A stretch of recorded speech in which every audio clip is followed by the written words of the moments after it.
This podcast is a member of the Voices of Wrestling Podcasting Network. Visit voicesofwrestling.com to hear the rest of our great podcasts, as well as show reviews, columns, opinions, and updates across the world of wrestling. To the highway in a brand new day. Over the rainbow, gotta let it go. So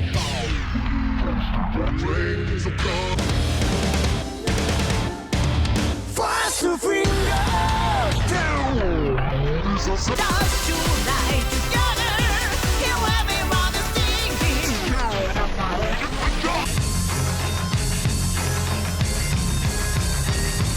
你看到我就怕，头皮发麻，我的手。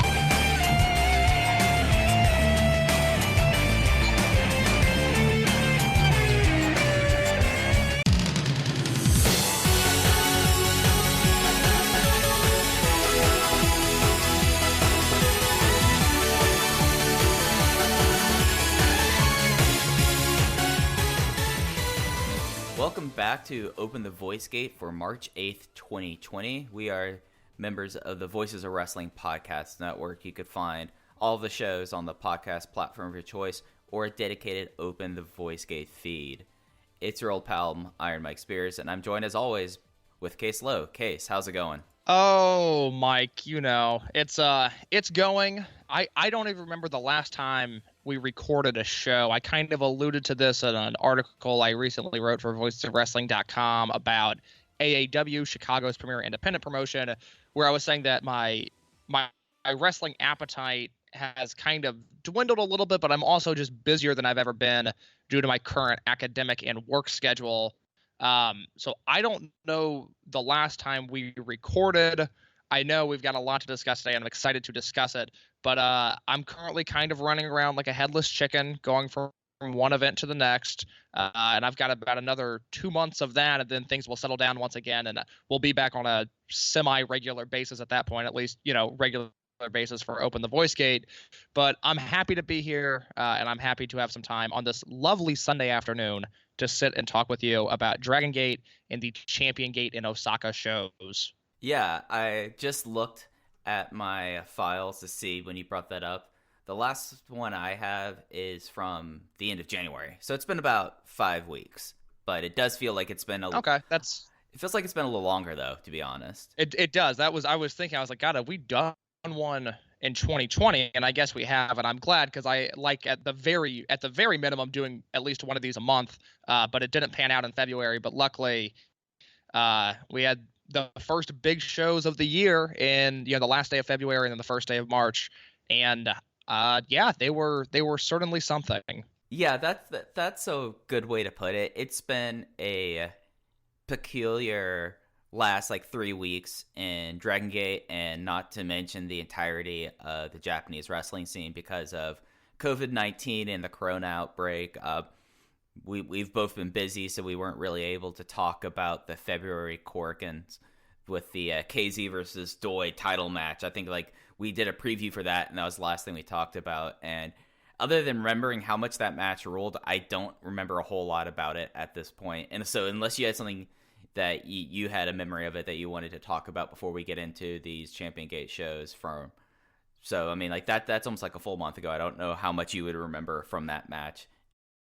No, the only thing that I feel is worth mentioning, and that February Corkin show, man, that feels like it was forever ago, which I think it's just because of the lack of progression that we had, because they ran, I think, another 2 televised shows after that, and then it was into Champion Gate, and then we never really got the payoff at the March Corkin because it was canceled due to the Corona outbreak, which I am not someone that typically lives in fear of illness. I have a very strong immune system, and just generally not something that bothers me. But even I'm like, oh man, there's been 6 confirmed cases of Corona in Cook County, Chicago, Illinois. Like, I should really be sure to wash my hands. It's been, it's the one thing that has started to make me a little bit nervous, but I'm sure it'll be fine. But the February Corkin, it was a breezy show to watch. Masato Yoshino and Shuji Kondo versus Eita and BB Hulk and Yamato and Kai is worth a watch if you haven't seen that. And then the main event, which unfortunately we did not get to do, any audio on it, I have a written review up on voicesofwrestling.com where I compare KZ to Reggie Jackson, Mr. October, because KZ has become seemingly Mr. February within the context of Dragon Gate, because this is the third year in a row he had a bona fide top 10 match of the year contender. This match with Naruki Doi is, I think it's on another level. This is something that, unless we are blessed with a great King of Gate and a great G1 climax, and if All Elite really starts churning out match of the year, like a Young Bucks versus Omega and Page type matches on a consistent basis, this is something that will finish in my top 10. I never really thought about going 5 stars with it, but for me, it was a no doubt 4 3/4 stars. And just, it was 2 wrestlers at the top of their game. And I think that is something that when people watch Dragon Gate and they parachute in, I hope they come away with the same feeling that I get of, yes, like a big New Japan main event, an Okada versus Naito, Goto versus Ishii, whoever else. That there's just a certain level of pageantry and excellence in New Japan that is undeniable, and it's hard to beat, because even though Dragon Gate is the second biggest company in Japan, there is a large gap between them and New Japan, and I accept that. And I don't have any issues with that, because New Japan is just unstoppable. They're an unstoppable force this decade. But when I watch a match like Doi versus KZ, it is so clear to me that these are 2 professional wrestlers at the very top of their game, and they are so good at what they do and so elite. They are just on another level that you don't see. I don't want to say you don't see it in companies like Pro Wrestling Noah or All Japan or Big Japan or DDT, but like, I feel like there's just a gap between these big Dragon Gate matches and really every other company in Japan, with the exception of New Japan. And yeah, you'll have a Takashi Sugiura or a Kento Miyahara match that hits really high levels and is 4 3/4, 4.5, whatever. But when I watch a match like Doi and KZ, I think these are the best wrestlers in the world. And when they go out there and they have an output like that, it is a beautiful thing to see. So if you haven't seen Doi versus KZ, I highly recommend it. It will be a top 10 match for me this year. Yeah, we're now like 3 months in, not really 3 months in, we're 2 months and a weekend to 2020, and I have like 3 matches that I know will make my top 10 list, and this is the one that's fighting with Bucks versus Hangman and Omega for number 1. But the thing that gets me, and I think the thing that when we talk about Champion Gate Night 2, we'll get a chance to get into this as well, is Naruki Doi in 2020 versus Naruki Doi in 2010 is something special. And this match, I actually was closer to pulling the trigger on giving 5 stars than I did any of the other previous KZ title matches. It just clicked with me in a certain way, and it was something really special, and it was something that just with like the passage of time, like this match still really sticks out in my head. And for me, who I don't do a typical notebook as most people do or spreadsheet, I basically keep a very short list of like, okay, these are the matches that I'm going to be thinking about for the remainder of the year. And this was the first one that made the list. And it's this match, the AEW tag match, and then the Stardom Mayu Iwatani versus Takumi Iroha match. That are like my 3 matches that so far out of the first 50 days of 2020 have stuck out so much for me. It's just something that it's been real interesting, this Naruki Doi Dream Gate reign, and it's something that I think that I'm enjoying a lot more than I thought I would at the end of 2019 with Final Gate. Like, it's just something special, I feel like. Do you want to start with Night 2 and go into that? Because I watched the Susumu Yokozuka match last night. It was a week after the fact, but I finally had time to sit down and watch it, and I was blown away by how good that match was. I don't know if you want to start with Night 2 and then work our way backwards, or what you want to do here, but I have more thoughts on Naruki Doi if you want to hear them.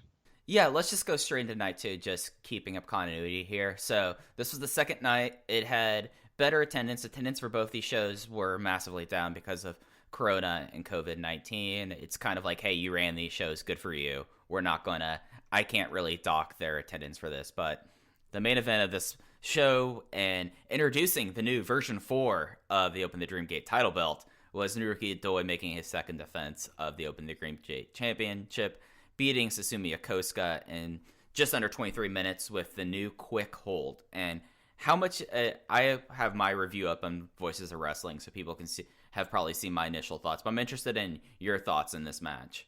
Yeah, this was A delightful surprise because, and I think it has finally vanished from my mind. But these Doi title challenges, I've been a little nervous going into simply because, and I wasn't watching actively at the time, but watching in hindsight, the 2009 Doi reign, those matches were not enjoyable for me, with the exception of the match that he lost to Yamato in Sumo Hall in 2010. It was a reign that I did not enjoy, and one of the matches that has always stuck out in my mind from Naruki Doi's first Dreamgate title reign was a match against Susumu Yokozuka. It happened on October 25th, 2009. I saw this match because it was a bonus match on a Dragon Gate USA DVD that Lenny Leonard did English commentary over. 32 minutes, 52 seconds. Doi defeated Susumu. And this match felt, if not like 32 minutes and 52 seconds, maybe double that. It was just an exhaustingly long match that never really progressed. There was such a long opening, like just boring grappling segment. It felt like a stereotype of those bad Dreamgate matches that have unfortunately plagued the company for so many years now. But when I watched him in 2020, I'm looking at Doi, and it's like watching a different wrestler. And I've always loved Doi. I love his tag team work, whether it be with Yamato, Yoshino, whoever else he's teaming with. I think he's one of the greatest singular tag team wrestlers of all time. But his singles work has always left a little bit to be desired. It's like he's never totally comfortable with a spotlight firmly on him. He's never totally comfortable as a singles wrestler. Yet when he wrestled this match, the KZ match, the match that he won the title in, it's like watching a different human being. I can't believe that 20 years into his career, basically, Naruki Doi has finally figured out exactly what he needs to do as a singles wrestler. This is a match that I gave 4.5 stars to. I flirted with 4 3/4, but I decided it's a firm 4.5. It is the second best Dragon Gate match I have seen this year, only second to Doi versus KZ. I thought it was a brilliant affair, and I am so glad that I made the time to watch it, because it's something that everybody should carve out, 25 minutes or however long it was, and sit down and watch this match. Because like I said about Doi versus KZ, it remains true here. These are two professional wrestlers at the top of their game. Yeah, and I think the thing that really struck me about this match, and kind of is the story of the last almost 4 years of Susumu Yokosuka's career, dating back to his title challenge against Masaki Mochizuki in 2017, was just how much of a command of all sides of the professional wrestling match Susumu has. And this match was kind of a testimony to that, because you had Naruki Doi, and this is something that I watched both these shows with the English commentary, and night 2 you could hear them a lot better than night 1, but in night 2 Jay brought up a really good point of, hey, this is something that is going to be tough for Susumu, because he's had 2 All Japan Junior title defenses since this match was signed, whereas Naruki Doi could rest up and scout him, and that's kind of turned into the whole entire story of the match, where Naruki Doi, usually whenever they do like these mat work starts, I'm usually one of the first people to complain about him, but this time it really worked on a solid basis, because he was breaking down Susumu's arm, and he pretty much had control. Like, this is a match that I would say that Naruki Doi had about 70-30 of him being on offense in this match, and it got to a point where like Susumu was trying to get the adrenaline going so he could hit Jumbo no Kachis. They were connecting, but not with the power he wanted, so he started to stack and go for stuff like Yokosuka cutters and his bigger moves. But then Naruki Doi kept on trying to go back to the muscular bombs, since that's what has been his bread and butter this reign. But he realized, I can't get this guy up here. He's starting to come back around. I've got to finish this as soon as possible, and he's found a new flash pin out of a Jumbo no Kachi, and I thought that was just a very smartly done match. I also went 4.5 on this, and it just was a very solid professional wrestling title match. Like, these are the Dreamgate matches that I wish were happening before PAX title reign, because during that giant lull of the Yamato title defenses and then the Yoshino title defenses. Like, these are the kind of title matches that I want out of the Dreamgate title, and it still blows my mind that this is Naruki Doi doing this after his disastrous first title run. Well, it blows my mind that Doi is doing it, and it blows my mind that Susumu is still working at the level he is. And he's the current All Japan Junior Heavyweight Champion. Part of my eventual wrestling catch-up will be watching the Susumu All Japan stuff, because admittedly I have not seen any of it, but it's something I am very excited to dive into when I have the chance. But Mike, and I'm going to reference this project I think a few different times throughout this podcast, because these shows in particular had me re-examining my greatest wrestler ever list that I've mentioned on the show probably every episode. But in 2016, the Forum Pro Wrestling Only did a list of the 100 greatest wrestlers of all time. For anyone that doesn't know Pro Wrestling Only, they are not exactly fans of the Dragon system, and so I don't think it was an accurate representation of Dragon Gate guys, but I felt like my list was what I think it was what it should have been. And Dragon Gate guys were, thoroughly placed throughout the list, some very, very highly, some towards the bottom of the list. Susumu Yokozuka was ranked 31. He was the 31st greatest wrestler, in my opinion, in 2016. And we've now had almost 4 years since the voting period ended to watch and consume more of his work. And luckily, we've not only seen him progress since 2016, but because of the Dragon Gate Network, we also have greater archives and resources of Susumu Yokozuka work. So, Mike, I want to throw 3 random names at you, and if you have any opinion on the idea of Susumu being a better wrestler historically than this guy, let me know. And if you don't have a strong opinion, just say path. I will move on to the next name. But Susumu Yokozuka versus Ricky Steamboat. Do you have any strong opinions there? You just like doing these segments because I'll get in trouble for these. So Ricky Steamboat, oh gosh, that is an interesting comp. Personally, and this is just my own personal taste, I like Susumu more, but that's also because I like the Dragon System style a lot more than 80s Jim Crockett / WCW, though.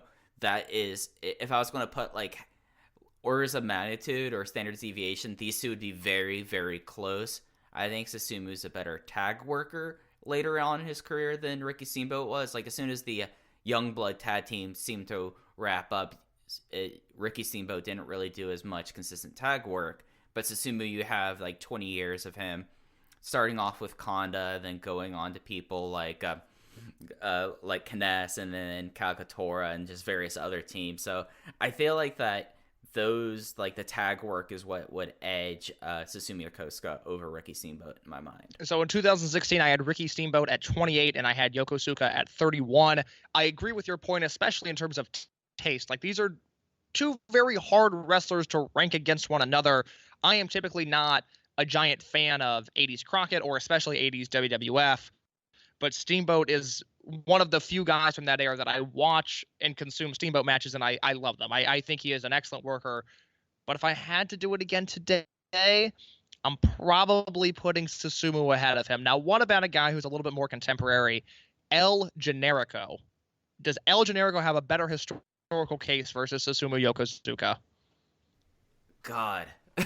you aren't going easy on me with these this time. No, because we're talking about now the 30 greatest wrestlers in the history of professional wrestling. That is the level that, quite honestly, I think, top 50 if you're not a fan of the style, but I really think Susumu needs to be discussed in this light. He needs to be discussed in this elite pantheon, this elite pyramid of professional wrestlers. And I think most people that have a clue and that are tuned into modern wrestling and even the slightest would put El Generico in this category as well. Yeah, I would. I would say that whereas Susumu has had this incredibly strong period of about 3 to 4 years since that title match I talked about with Masaki Mochizuki, we've probably already seen the peak of El Generico / Sami Zayn. I think that he is someone that, at least while in WWE, he's not going to get any sort of run, and I feel like the WWE system, for a multitude of reasons, hampers talent. So I think now I would firmly put Susumu Yokosuka in front of El Generico, just because of Susumu Yokosuka doesn't have weak years, but pretty much since 2018, 2019, 2020, Sami Zayn has been such a non-entity that I would dock him I would have to start docking him, and it would continue for each year that he remains in the WWE system at this kind of schedule. I think that's fair. Final name I'm going to give you.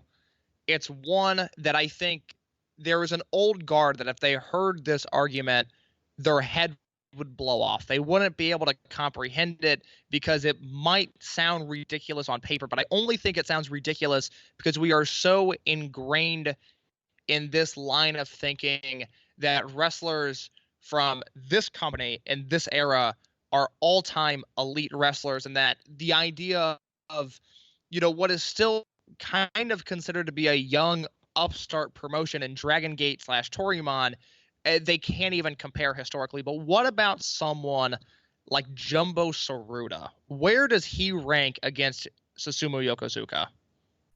Oh, man. Jumbo was my guy for that period of All Japan. Pretty much up until his health got in that way and they shifted completely over to the 4 pillars. He just had like the style of that I really enjoyed out of it. But his career, really you're talking about what, 15 years or thereabout of him at his peak, would you say? So that's the tricky thing, is there are people that will swear by Jumbo's work in the 70s and the stuff with Jack Briscoe and Billy Robinson and Harley Race to an extent. For me, Jumbo becomes interesting at the turn of the decade into the... Yes, I think 1980s Jumbo is far more engaging than any of the 70s stuff. Now, part of that is just the house style, and I don't love most 70s All Japan that I've seen. But I also think when you look at the two, it's very easy to tell, at least in my opinion, that 80s Jumbo into early 90s Jumbo is just a completely different, far more engaging, far more interesting wrestler than he was in the 70s. So you could say, 1977 if you wanted to. I become interested in Jumbo more so in 1980, I think, with the finals of the Real World Tag League that year when it's Baba and Jumbo versus Dory Funk Jr. and Terry Funk. And then, Jumbo's good through 91. Maybe there's some stuff in 92 that you got the 6-man tag on May 22nd, 1992. It's Jumbo, Taue, and Fuchi versus Kobashi, Masao, and Kawada. That's probably his last great match. So you're looking at, 12 to 15 years, and it likely would have continued, but unfortunately we don't know what Jumbo would have looked like after that because, his career unfortunately came to a halt.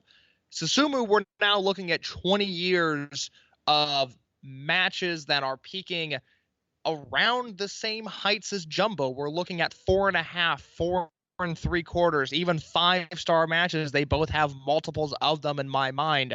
So it's tough to say, but where do you stand on Susumu versus Jumbo?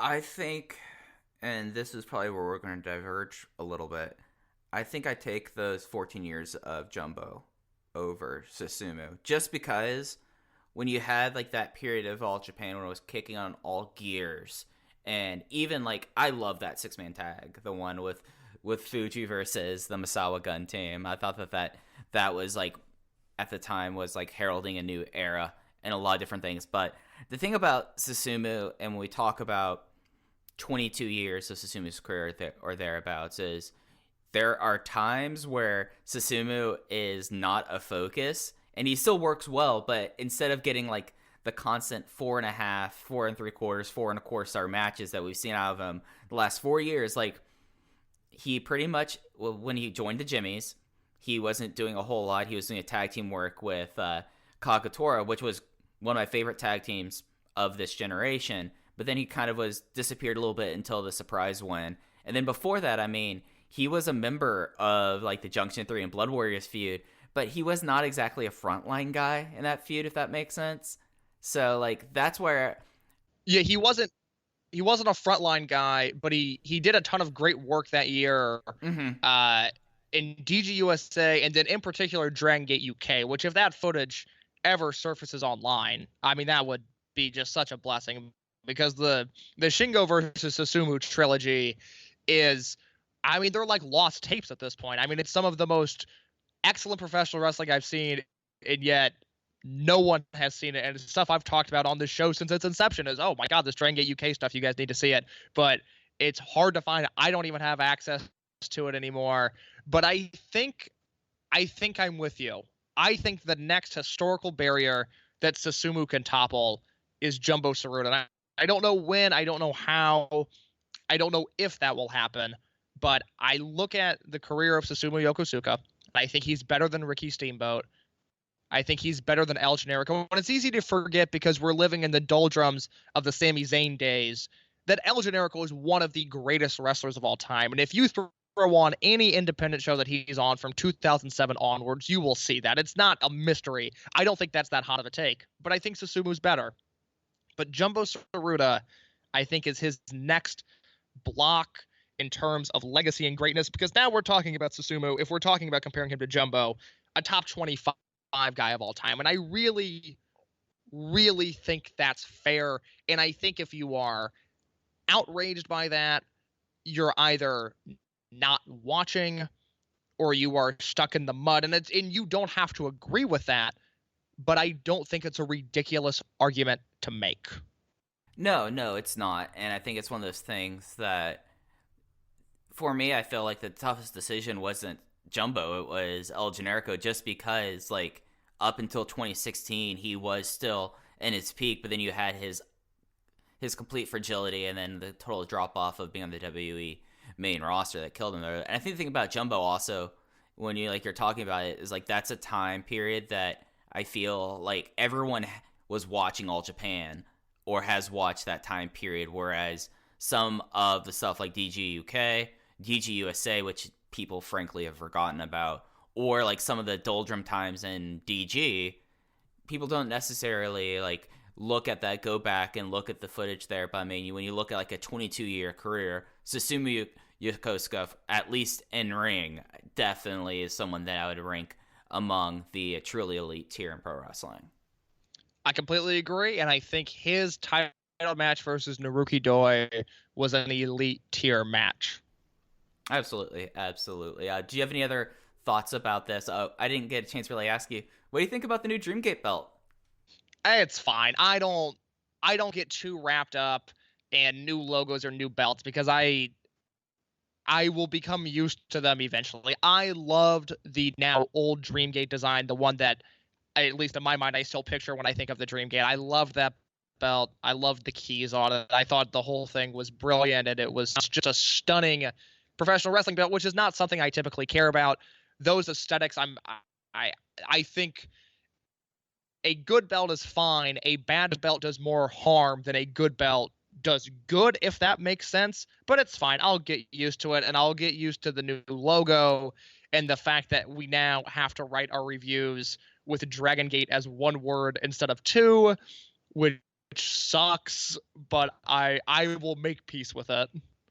Yeah, like, this is all for, I think I could say this openly, and if not, I'll just edit this out. I don't think I'm controller for this. This is all a copyright and licensing thing. Like, the new belts, the name going to one word, the new logo. This is all, like, the final fallout from the OWE split. They didn't want to renew licenses, and they decided that let's just get new stuff and go on from there without overly deviating. This isn't like K Dojo and 2AW. This is something that you're like, okay, it's essentially the same thing. I think that the belt itself, I like the idea of like the black strap with like the gold fringe around it. The thing that I missed from it is I felt like that the cool thing about the Dragon Gate belt wasn't necessarily just like the key thing. That they're still a key bar. They're still using the Dream Key conceit. I liked the splashes of red that was always a part of this era's title belts, and that's the thing that I really don't want to go away, that I'll have to get used to. So that's my concern about the title belt, but I'll get over it. I think that's fair. All right. Looking over the rest of the show, I know that you pick and chose. I know one match that you did watch as well, and I'm interested to hear your appearance, because I feel like I had a little bit of an off the beaten path take. This is the Open the Twin Gate Championship match, where the Dragon Gate Army team of Yamato and Kai challenged the champions of RED, BB Hulk, and Kazuma Sakamoto. This match was thrown out at 1945 as a no contest, and G.M. Miyagi says there's going to be some punishments handed out for this. I looked at this match more like it was just an overly long angle setting up the rest of this year than an actual title match, which was kind of disappointing. What were your thoughts on it? Yeah, so two things. One, I was only able to watch the 2 title matches and then 1 undercard match that Mike for sure wanted me to watch just due to time. So Mike will carry most of the brunt of night 2. But I saw this, and the other thing was Mike warned me kind of before I went to this match. He's like, oh, that Schwinn Gate match was something, and I knew from the way he had typed it that it wasn't a compliment. It wasn't like, wow, that was really something. So I was very curious to see what was going to happen here, and I think something about these sets of shows in particular, because of the limited attendance and because everyone there was in face mask, and obviously there's just a certain fear about the coronavirus that spread into these crowds, or not, the virus did not spread, but there was a fear there that was spreading amongst the people. And so I came into these shows with very low expectations because I didn't expect the roster to work that hard. I just didn't expect much from these shows. I was kind of dreading watching night 1 because I was reviewing it, but I was going, the crowd's going to be dead. These guys are going to be going through the motions. This is supposed to be a big show, but I'm afraid it's going to feel like a house show. And what actually it turned out to be on both of these shows, at least from what I saw on night 2 and then all of night 1, that everybody worked just shockingly hard and the crowd was very into it. But I feel like maybe because Mike warned me going in, I came into this match with even lower expectations. And I agree with Mike that it was basically a 19-minute long angle, which is not good. But the work leading up to the angle, I was very, very into. I think Kai has figured something out, and I want to see more Kai versus Kazuma Sakamoto in a Dragon Gate ring, which doesn't make any sense. I can't believe that I am saying that. But Kai had a hot tag in this match that was captivating. I was thrilled to watch this man run around the ring and demolish BB Hulk and Kazuma Sakamoto. Yamato did a no-handed tope at one point that was just out of this world. And then it's not even that the match ended in a DQ, but the finish was so telegraphed because the long-haired referee, Mini Yamato, is it Nakagawa? It was Nakagawa, yeah.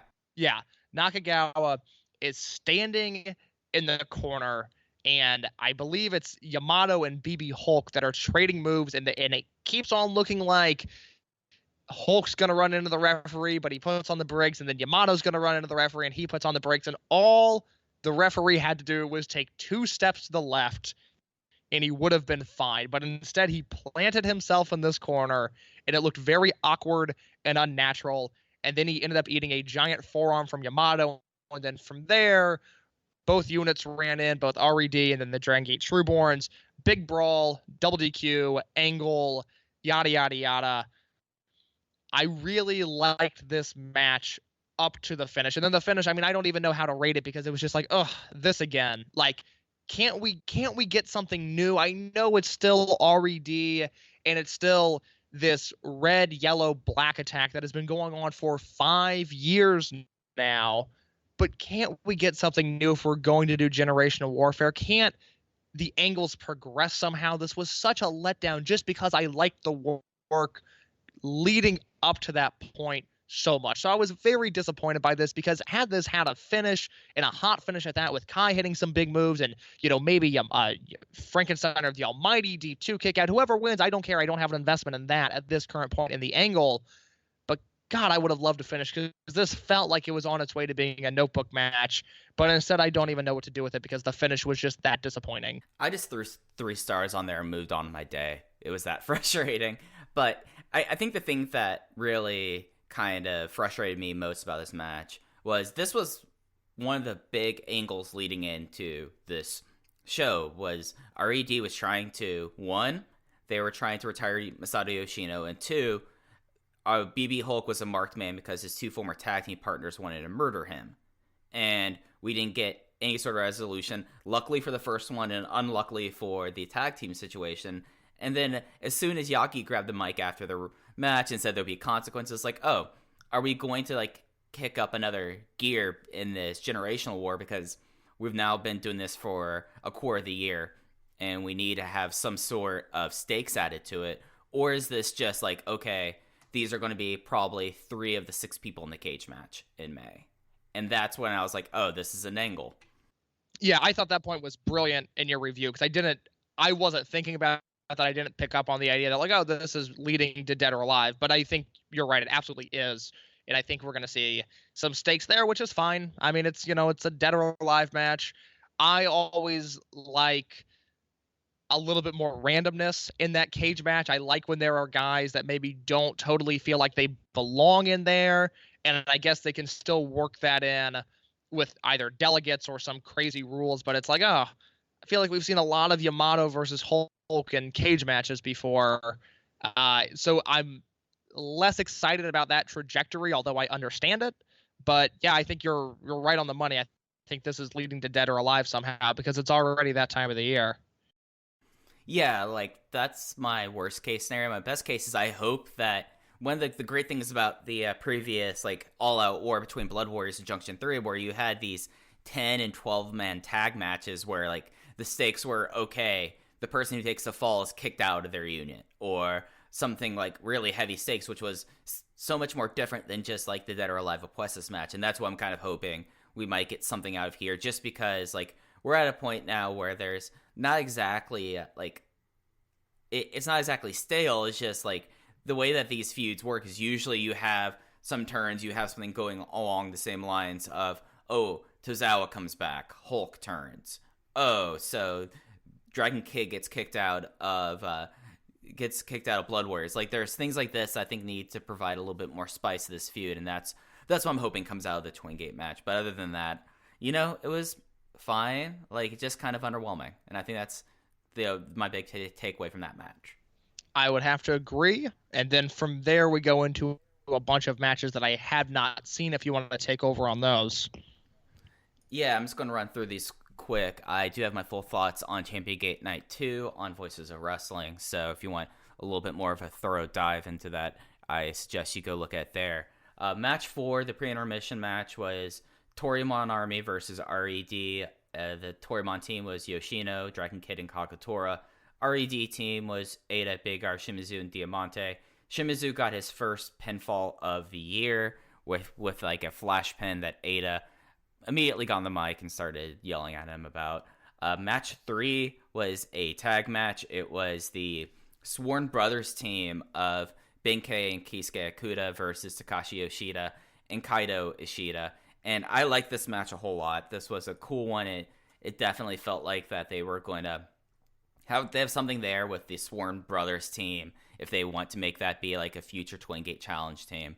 Totally okay with that. But it does seem like maybe they're moving towards Ishida versus Okuda if Okuda drops the weight for it. But the match that I pointed out that I wanted you to check out because I thought it was really cool was the second match on the show. This was a Toryumon versus Dragon Gate Trueborn match with Don Fuji and Giki Horiguchi going up against KZ and Strong Machine J. Strong Machine J got the pin with the they call it the Machine Suplex now, but it's the Devil's Windmill Suplex on Giki Horiguchi in 9 minutes and 59 seconds. I absolutely loved this match, and I was like, Case, you need to check this out because this is a pretty wild match. And what were your thoughts of it?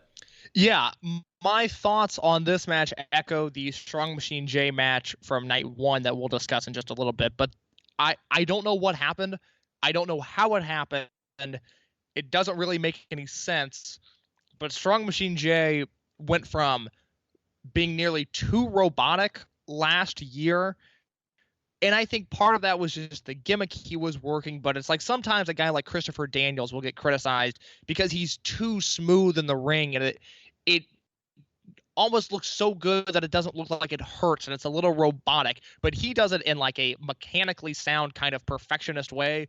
Whereas Strong Machine J was working like a robot that was a little clunky, and it was like a Daniels cosplay almost. It was just not as good as the real thing.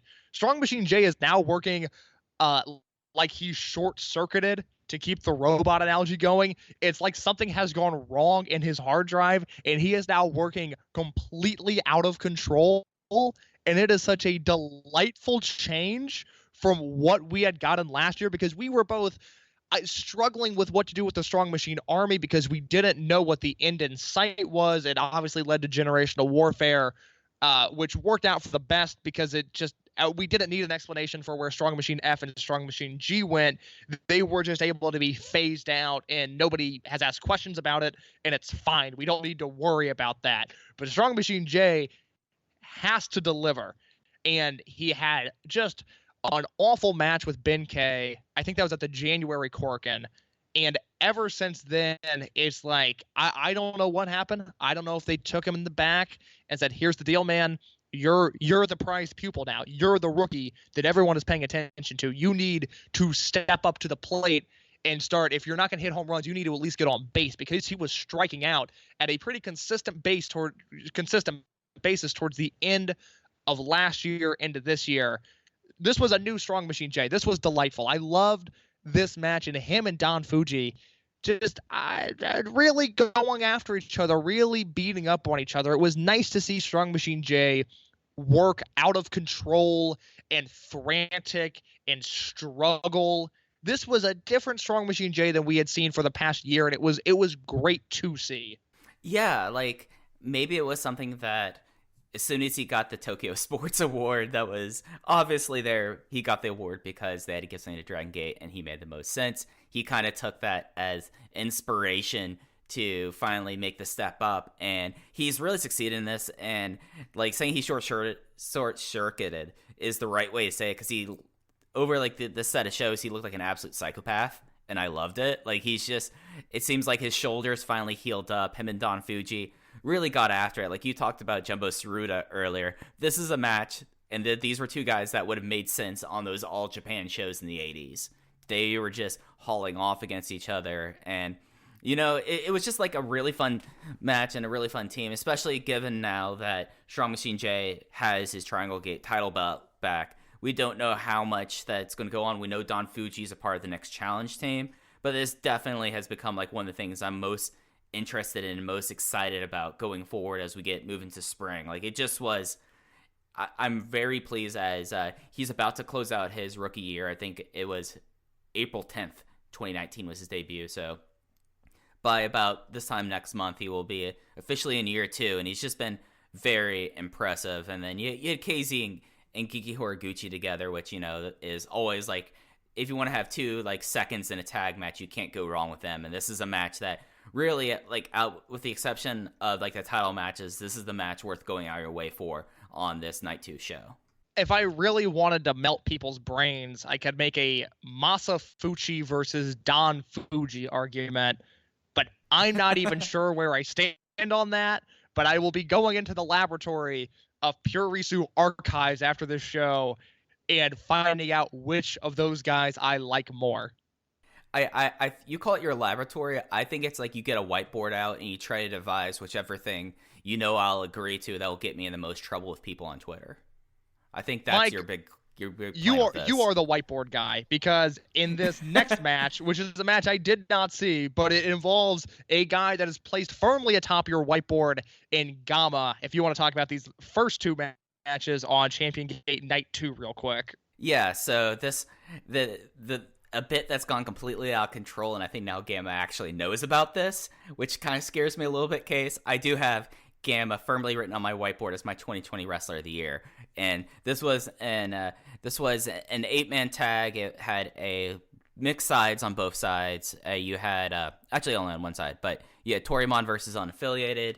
You had Jason Lee, Dragon Dia, Problem Dragon, OG Shiba versus Masaki Mochizuki, Ryo Saito, Gamma, and Martin Kirby.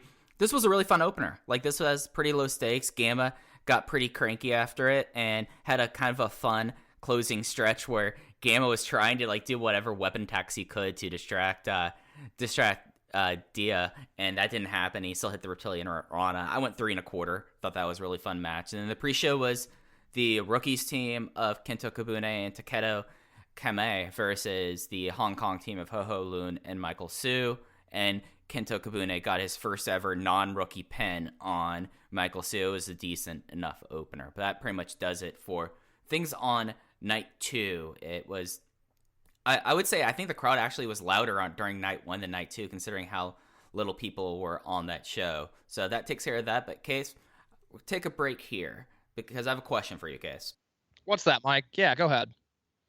If you were to guess on average how many days people in the U.S. have to wait to see a doctor, how long do you think they would wait?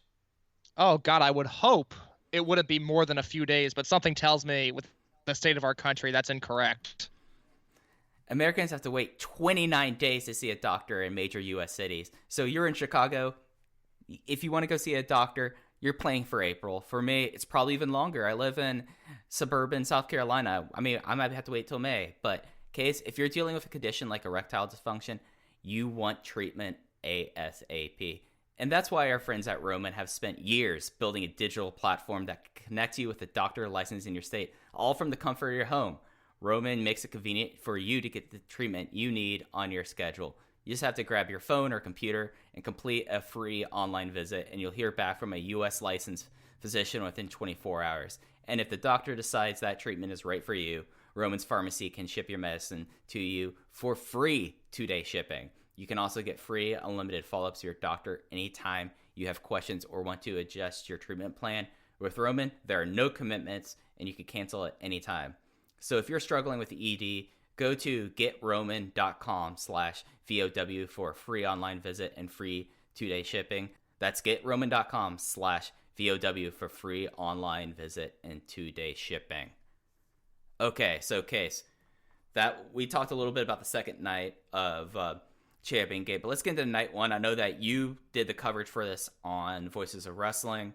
I watched the show today, and it was an interesting show. It definitely felt like that, as you're saying, that the guys all brought their effort on this weekend, which is kind of surprising because it was the last shows before the hiatus. So what were your thoughts on Champion Gate night one overall?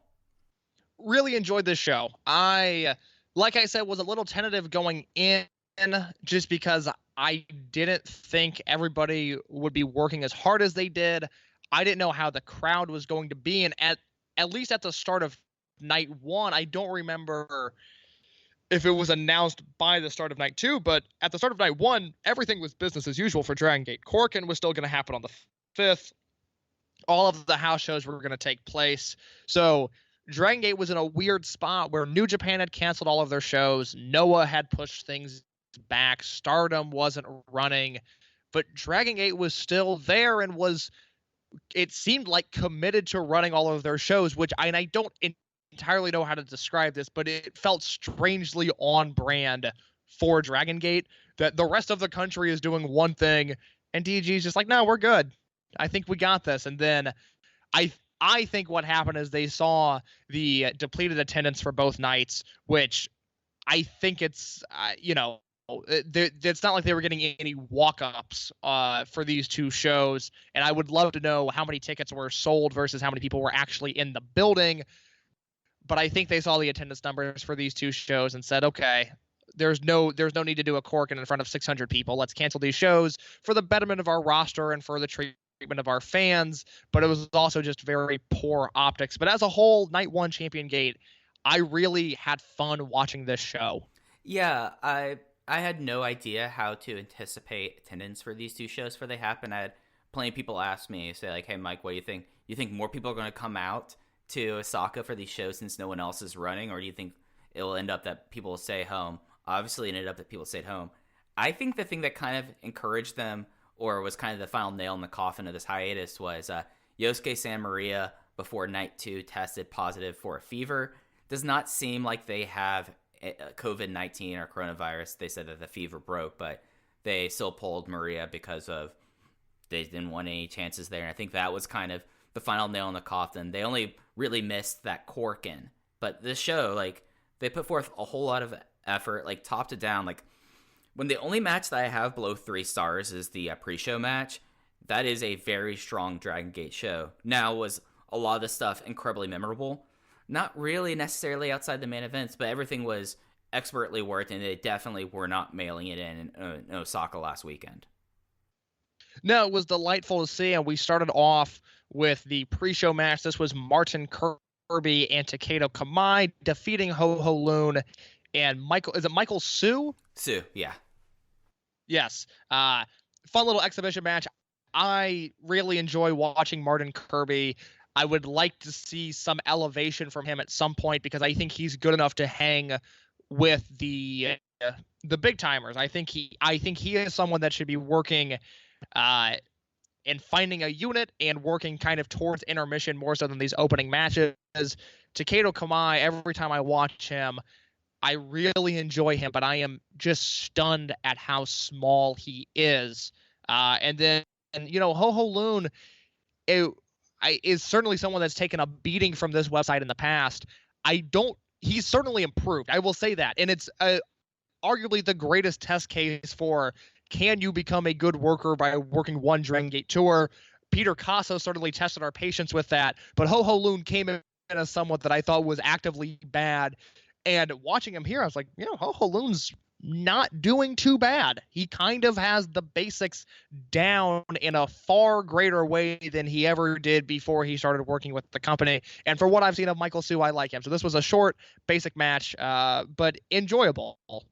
Yeah, I think the thing about Ho Ho Loon, and I've gone and I've seen some of his Hong Kong wrestling stuff, is I think just like the whole thing with the Cruiserweight Classic and then being in WWE NXT for, I think it was like 6 months, just massively messed with this guy's brain, which I think is entirely irrational kind of response. Is like, oh, I've been doing stuff pretty much from a self-trained like backing, and then it completely like messes and warps it, and he's kind of like working himself back in the confidence, because he was perfectly fine here.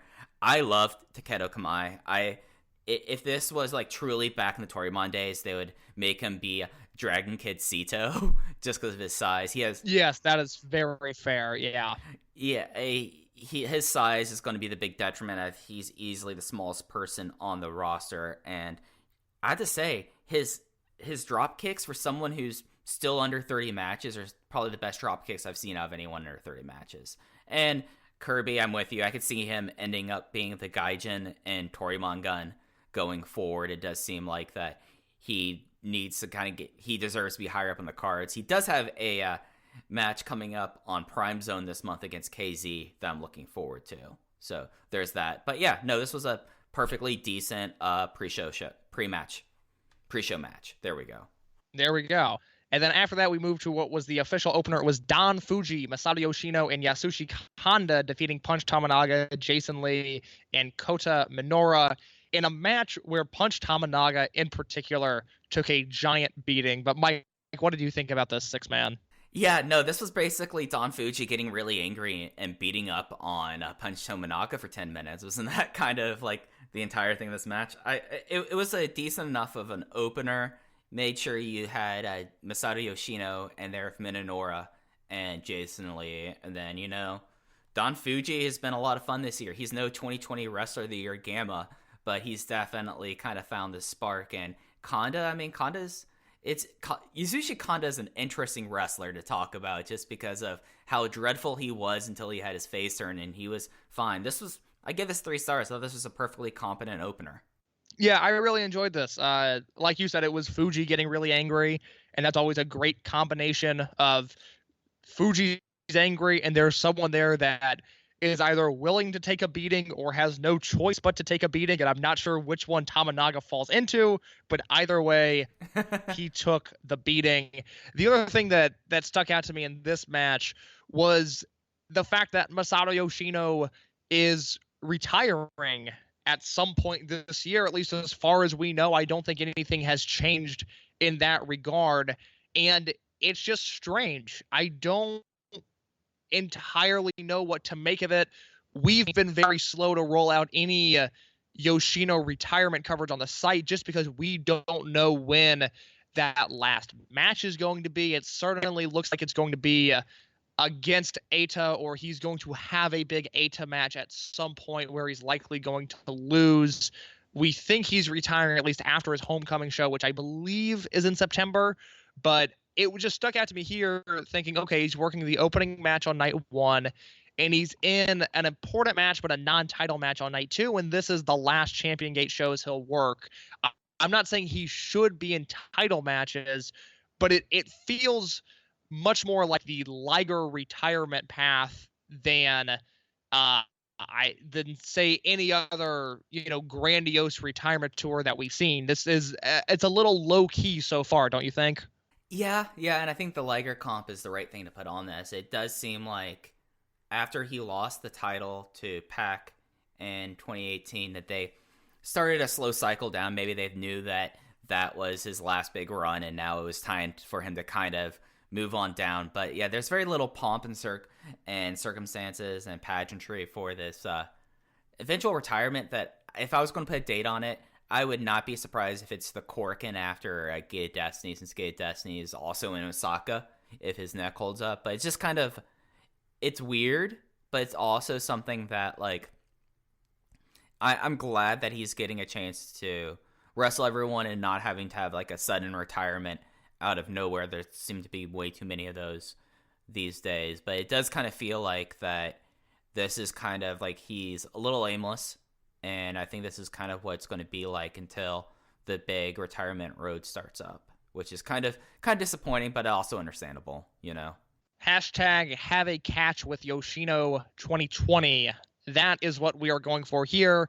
I want Mike to grab a ball and a glove and be able to toss around with Masato Yoshino. If you can make that happen, please let us know at Open VoiceGate on Twitter. Yes, and if you want to sponsor it, you could slide into our DMs, and we have very reasonable rates to sponsor Have a Catch Yoshino. Why is that not taking off and Gamma Wrestler of the Year 2020 taking off? That's just the cruel ironies of fate. It's ridiculous. You know, we've worked really hard at this. We've been covering Dragon Gate now together for 5 years almost. We finally, at the very least, we're not co-opted by any means. We certainly don't have connections within the company, but we have conversations with people that can have conversations with people in the company. You would think we would be able to just get a simple game of catch set up, but man, I don't know if it's going to happen. I'm rooting for you, Mike. I really want this to happen. Yeah, and you know, the great thing about Have a Catch Yoshino is that we would have a catch. I would ask him questions about his career. Great English Western content. People could know one of the most important people in Dragon System history, one of the best tag team wrestlers of all time, and one of my personal top 10 wrestlers of all time. I feel like it would be a natural kind of, you know, A plus B equals C, but it seems like we're not hitting that equal sign yet. So please, slide into our DMs. Let's make this happen. Let's make me have a catch with Yoshino. Let's do that. And then speaking of hashtags that have taken off or not taken off, Gamma is in this next match. Mike Spears' new favorite wrestler. Yuki Yoshioka defeated Gamma in what was just an out of nowhere great match. I love when stuff like this happens, because when you see a singles match on the bottom of a DG card, it's typically a squash, or it's two young guys who are going to work hard but not have a great match. And then there's something like Yoshioka versus Gamma, where you're just going, it's kind of weird.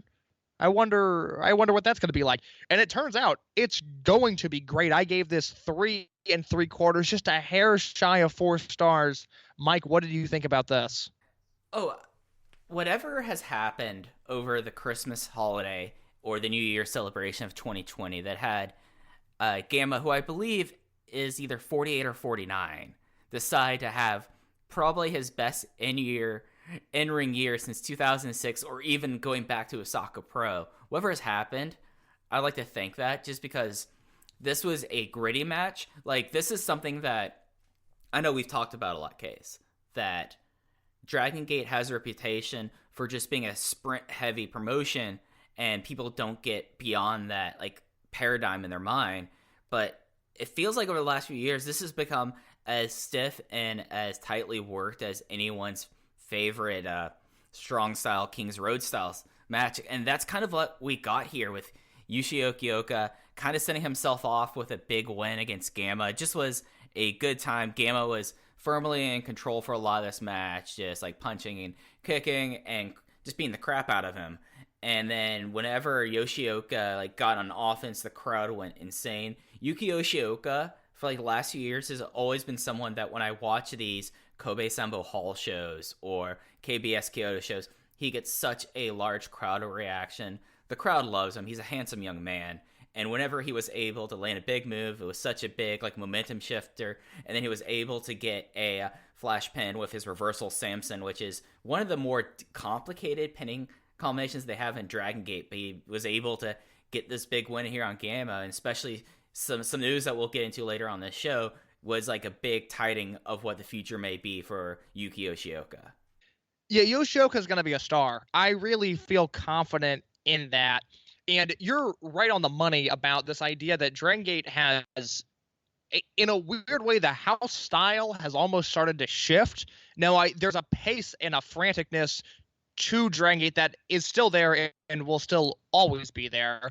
And I think it goes back to these Mochizuki Dojo kids, which whether or not Mochizuki was actually training them, we don't really know, but at least he was the figurehead of this movement that was Yoshioka and Minoura and Okuda and Skywalker, even Hayato Watanabe to an extent, where these kids work really snug and they hit really hard. And then you throw in guys like Jason Lee and Kaito Ishida, and you look at what the next 5 to 7 years of this company could look like, and it's these guys that are going to be elevated and main evented as the Gamas and the Fujis and the Dragon Kids are phased out or phased, down card, and the Yamatos and the Hulks and I don't know, maybe Kai at this point are going to become the legends, the grumpy guys. Who's taking over the company? It's going to be the Skywalkers and the Yoshiokas, and they just work so snug. And this was a storytelling match with Gama, where the Osaka Pro trainee, the veteran Gama, worked really hard and really wanted to show up the kid. And Gama's 46 years old this year, working, as Mike said, arguably harder and better than he ever has. And he just couldn't outlast the youngster. An important match in the career of Yoshioka and a thrilling match on the bottom of this card. Yeah, and I've thrown this tag on Yoshioka a lot, but now it feels very on the nose. He's going to be this generation Susumu Yokosuka. He's going to be the guy that, whenever you need to have a great match, they're going to throw this unassuming guy who used to wear yellow and blue bell-bottom pants on this, and he's going to be like that kind of star. And I really think that he was someone that I did not know what his trajectory would be, what his ceiling was, and he is now another person alongside Shun Skywalker, alongside Keisuke Okuda, that are going to be in that big chase of who's going to be the person to be like the generational rival of Benkei. And I'm really encouraged by I'm excited to see what kind of Yuki Yoshioka we're going to have in 2025, because I feel like that would be an incredibly fascinating wrestler. I completely agree. And on the topic of young wrestlers, there's another one in this next match that's presence was felt. This was Takashi Yoshida and Diamante defeating Mochizuki and Kento Kabune, as well as Naruki Doi and Susumu Yokosuka. A lot of different elements in this match. Yoshida and Diamante is a dangerous team, both in terms of size and kayfabe, but also they kind of just wrestle like they could hurt people. It seems very literally dangerous. Doi and Susumu, we talked about them earlier. They wrestled each other the next night, but they teamed in this match. And then there's Mochizuki and Kento Kabune, who debuted December 22nd of last year and is now in a profiled match on a big show. So, Mike, what do you think about the match overall? But in particular, what did you think about the rookies' involvement here? Well, it's something that, I don't know, what really happened over the last 4 years, or the last 3 years after because there pretty much was a standstill after El Lindaman debuted, and then suddenly now we've been getting these incredible wrestlers that come out of the gates ready to perform on this level.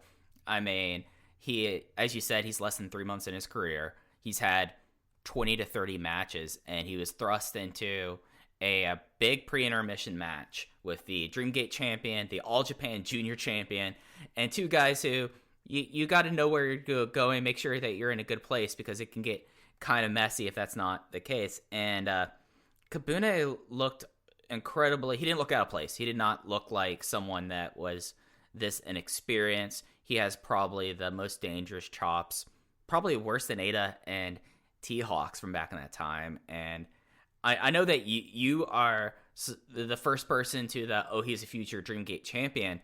And I just think it's going to be interesting to see, because he did not feel out of place in this match. Arguably, the RED team felt more out of place in this match than the literal 20-year-old. I mean, that just makes me sick. He's 20 years old, and he's already this talented of a wrestler with this little experience. But yeah, no, this was a really kind of a funny match in a lot of ways. Doi trying to steal the pinfall here and trying to get out, I thought was kind of funny. And then it was interesting. Like the one thing that I did notice was you could tell like Doi and Susumu never really have teamed to get up together before. Yoshida and Diamante, like Diamante has been around since the last summer, but there still seems to be some awkwardness. But like Masaki Mochizuki, I guess being the rookie whisperer, was able to be pretty dead on with Kobune, and that made this match incredibly interesting.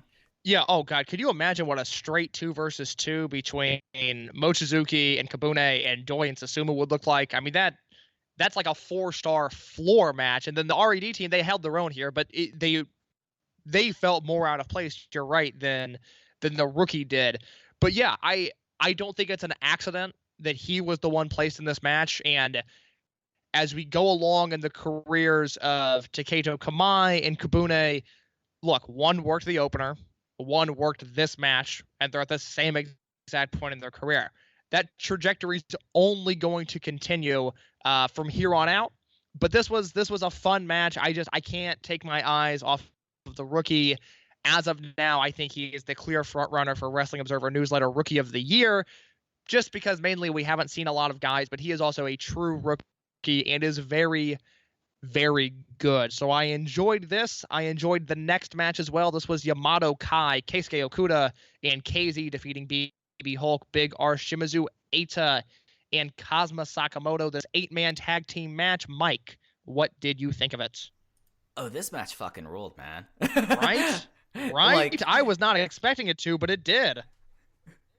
Yeah, no, this one was like, it had a solid clip early. Like, this is the interesting thing about these two shows was maybe it was because of COVID-19 fears. There wasn't as much prolonged crowd brawling, and I think that actually helped out the show a lot.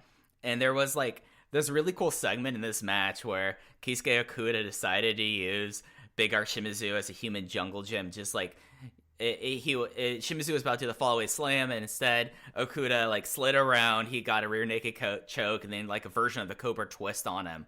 That was really cool, and it just was a really like a solid match. Yamato sold pretty much like the first 10 minutes of the match was all Yamato selling to a great final stretch. I went 3 3/4, but this is a match that if someone even went up to 4 1/4 on this match, I wouldn't argue with them. This was just like, these are the kind of matches that I want to have in a generational war, stuff like this. And everyone brought it. I mean, Kai really has come along. I mean, Kazuma Sakamoto is the first one out of the freelancers to really get Dragon Gate, but now Kai definitely does.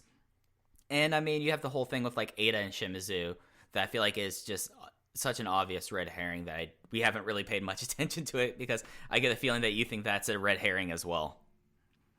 Yeah, I think that's fair to say. As for the match, this is when I really started to perk up at this show, because I was like, well, you know, that Yoshioka match was really good, and I liked the 3-way tag. That opener was fun.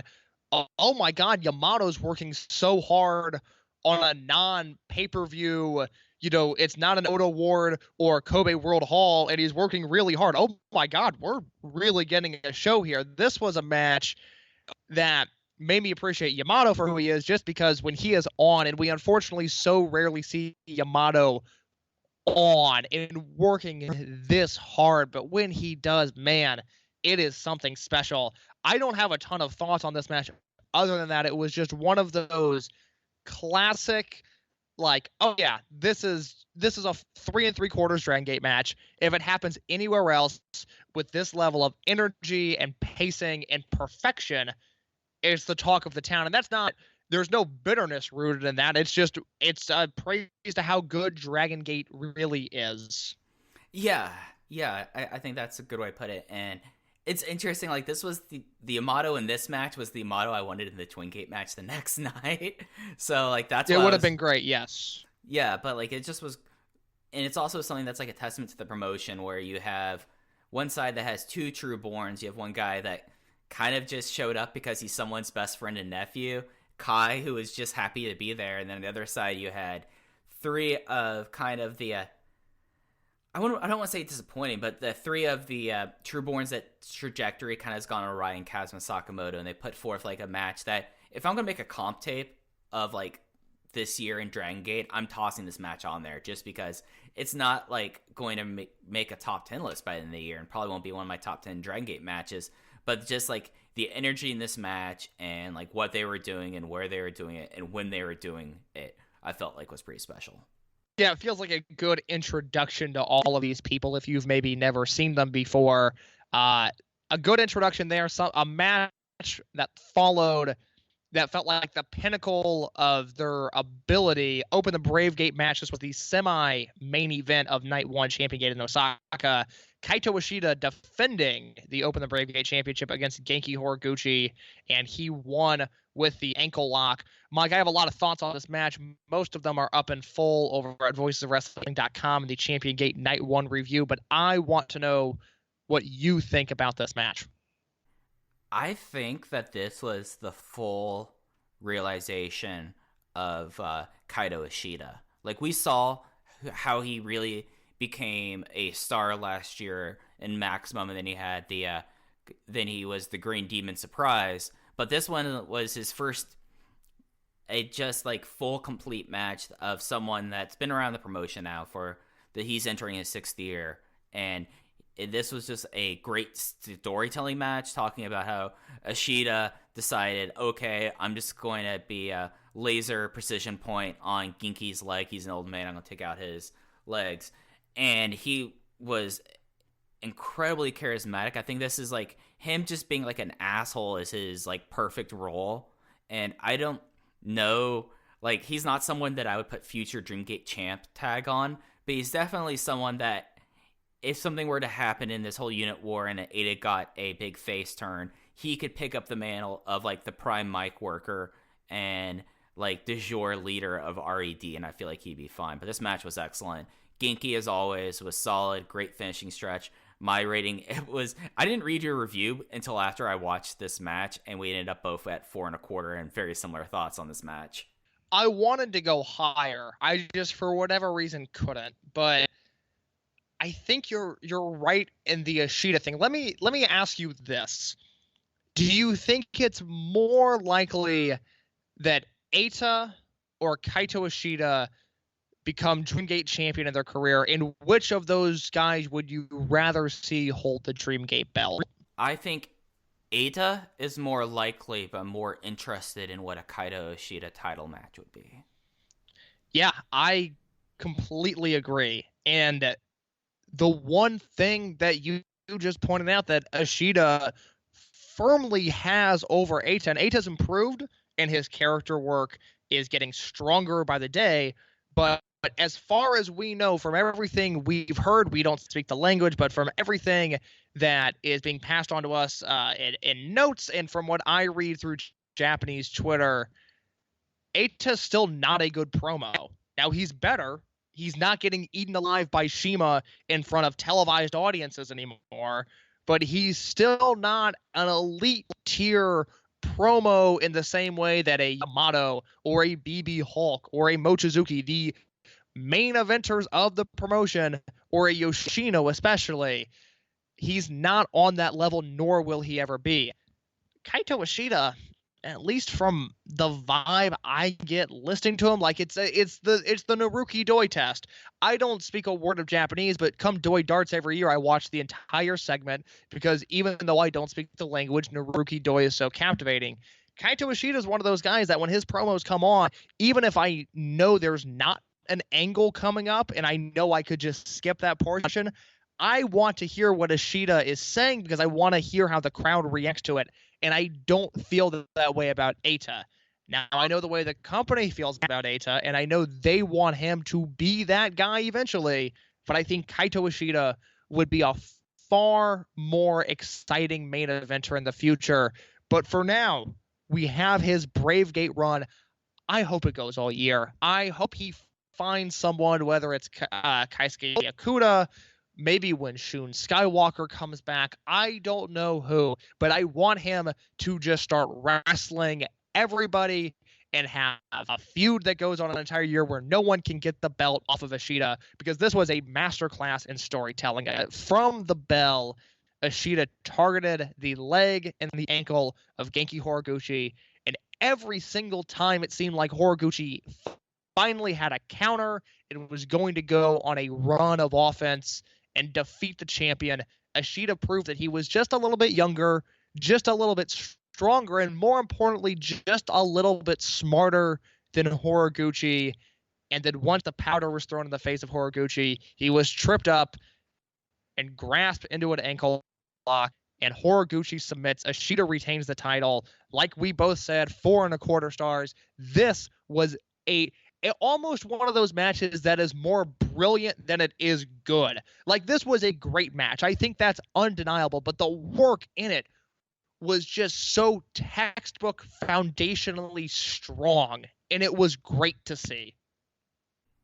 Yeah, like, that's the thing about Kaito Ishida, and he was kind of this way even as a face, but I feel like it's even more present as a heel. He is a thinking person's wrestler. You can tell, like, oh, he's going to work over someone's leg. That's going to play into the finish. That's going to be something he goes back to, and he's going to make the leg work look convincing enough that even the person can be a little bit haphazard of selling, but you're still going to be like, okay, the point got across. And he's going to be a person that, like, this was a 16-minute match. I'm not afraid of what Kaito Ishida could be like when you go to like 20, 25, 30 minutes, because he definitely is someone who is so well thought out in what he does in the match. And if he's ever like feels like that the crowd's getting pulled out of the match, he'll do something incredibly prickish and bring them back in, which I think is the exact contrast of what we've seen from Maeda, as we saw through the end of 2018 with his incredibly long and frustrating feud with Dragon Kid, where matches would be going 20 and 30 minutes and they would have to use weapon work and like a lot of heel shenanigans in order to keep it interesting. I don't have that worry of Kaito Ishida. I think Kaito Ishida over the last 24 months has finally kind of gotten it, and I'm just interested to see, because he's still another guy in his mid-20s, which is wild because he's been around for he's entering his 6th year of wrestling. So this is definitely, I like this match more than the Triangle Gate match, which is something considering how much I love one of the guys in the Triangle Gate match. So I thought this was an excellent. I completely agree. Let's get into the final match on night 1 of the Champion Gate show. This will wrap up our Champion Gate coverage. This was Dragon Dia, Ben K, and Strong Machine J defeating the Toriumon Generation, Dragon Kid, Kenichiro Arai, and Ryo Saito. Dia, Ben K, Strong Machine J, they become Triangle Gate champions. It is the first title that Dragon Dia has held, and the second time for both Ben K and Strong Machine J that they have held this in particular title. It should also be noted that Kenichiro Arai came into this match with a separated shoulder, which he hurt in the match that they won the Triangle Gate titles in, which would have been at the February Korakuen, I believe. Yes, it's weird. We talked about the February Korakuen and we glossed over that because the main event was so good, but they held the titles for less than a month. They lose them here in their first defense. It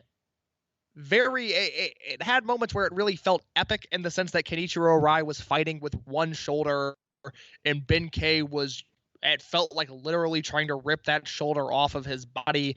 Dragon Dia has an incredible finishing stretch, and we finally feel like there's been some sort of conclusion to this now 5-month run of big victory after big victory. Mike, your thoughts on the Open the Triangle Gate Championship match?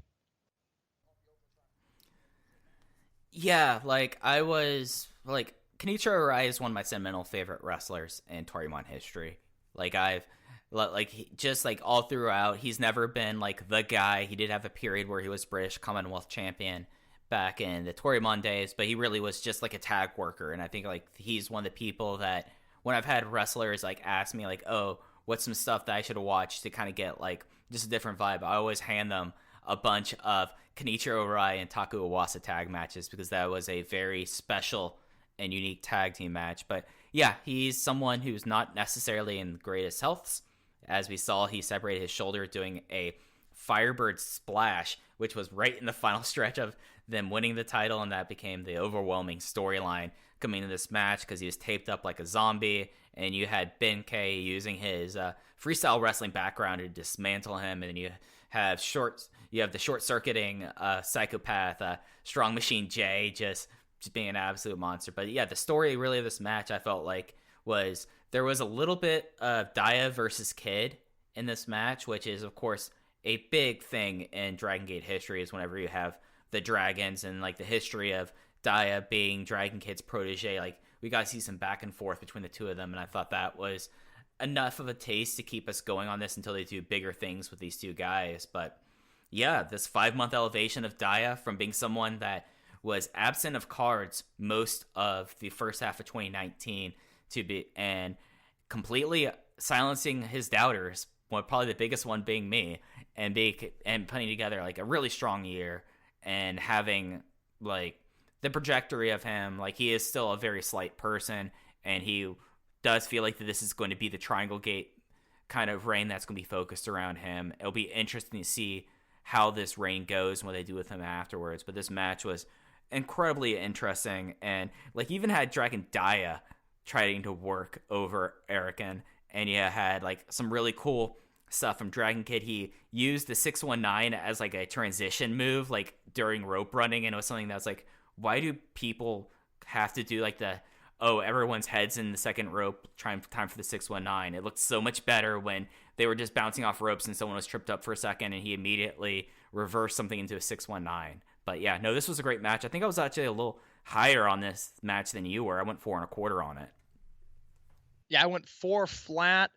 I am telling you right now, when we get into the latter half of the year, assuming Dragon Gate starts doing big multi-man elimination generational matches, whether they be straight 2 units or if we do the triple threat tags, there are going to be moments with Dragon Kid and Dragon Daya where I think we're going to see Dragon Daya directly pin Dragon Kid and upset him in big buildings and big spots. This relationship is going to fascinate me as this angle progresses, because they have a real chance to do some big things with Dragon Daya. And in a weird way, I don't think he's retiring anytime soon. He seems to be shockingly healthy for his age. He's always dinged up, but he hasn't had a catastrophic injury in a long time. But it feels like come this time next year, Dragon Daya could be in that upper mid-card spot that Dragon Kid has been firmly in since, I don't know, 2002.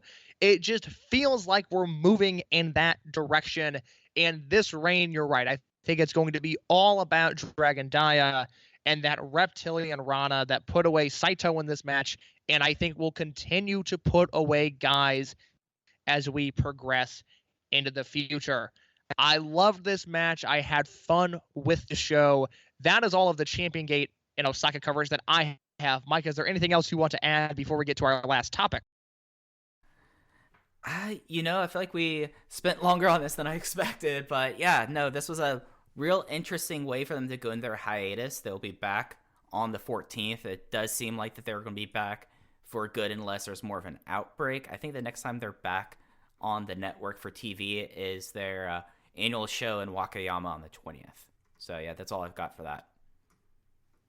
Very cool. Mike, would you like to introduce our final topic of the show? All right. So something that has come up and came out of Champion Gate, like the one piece of news really, was that Yuki Yoshioka is going on excursion case. We don't know where. I have an idea where or when he's going, but it does seem to be imminently. And this is kind of something that kind of lets us talk about the history of the Dragon system and excursions, specifically Dragon Gate and excursions, because up until Shingo Takagi, there were no excursions in Dragon Gate. You basically did your excursion when you were training in Mexico and you came over as a fully fledged wrestler. But since then, and with the DG Next into the DG Kobe Dojo, there's been countless excursions. There's been a break. They kind of came back this year with Shun Skywalker now being in Mexico. So we kind of just wanted to talk about Yuki Yoshioka going on excursion and the history of the Dragon system and excursion. So I think that's about as good of an intro as any. So case up. Yuki Yoshioka going on excursion is a very interesting proposition. I find it a lot more interesting than Shun Skywalker, because Shun, to make him very obvious how and why he's going on an excursion. What are you expecting for Yuki Yoshioka on this excursion? I'm expecting him to land in MLW. I think he'd be a much better fit in the States than he would be in Mexico. To me, it seems like, okay, he was going to wrestle Dragon Dia at the March 5th Korakuen show, which was canceled. I think he was going to lose that match and then he was going to go off on Excursion. And now we unfortunately don't have that match, which I guarantee would have been an excellent match given the trajectory that those two have been on. So now he's likely coming to America. We still don't really have any detailed relationship. I know nothing of it. I've heard some names that are likely to be coming over. They were the names you would expect if you're trying to get any sort of Dragon Gate presence in this country. None of the names came across as shocking to me. But Yuki Yoshioka, even spending the next 9 months in MLW and working American Indies, I am certainly intrigued at the idea. I mean, I would certainly love a Yuki Yoshioka versus Low Ki match. I don't know if that's going to happen, but Yuki Yoshioka versus Jordan Oliver or Septimo Dragon, Gringo Loco, Puma King. I mean, those are intriguing matches, even if I don't know if they'd necessarily be all that good. But I'm very curious to see what comes of this, because if you look at the history of Dragon Gate excursions, there are some real high points, and it's not necessarily that there are low points, but there are some bizarre markers on the timeline of excursion history. Yeah, just get my guesses. He's going to MLW. I don't know this for certain, but him in Mexico seeing what's gone on with Shun does not make sense for him. He should be in MLW, and hopefully because of how MLW is, and he'll get to work with people that work elsewhere, I could see him making a good place for him. I could see him on the GCW shows. I could see him maybe on AAW. I'm not positive about that, but I could see that happening. I think that this excursion is going to be a big test for him, and I think it's going to be a different test than what's going on for Shun. Shun obviously went on excursion kind of as a, hey, go do this for a while, and then we'll bring you back and you'll get a big pop. Like, that was Shun's. Like, Shun was already a complete wrestler.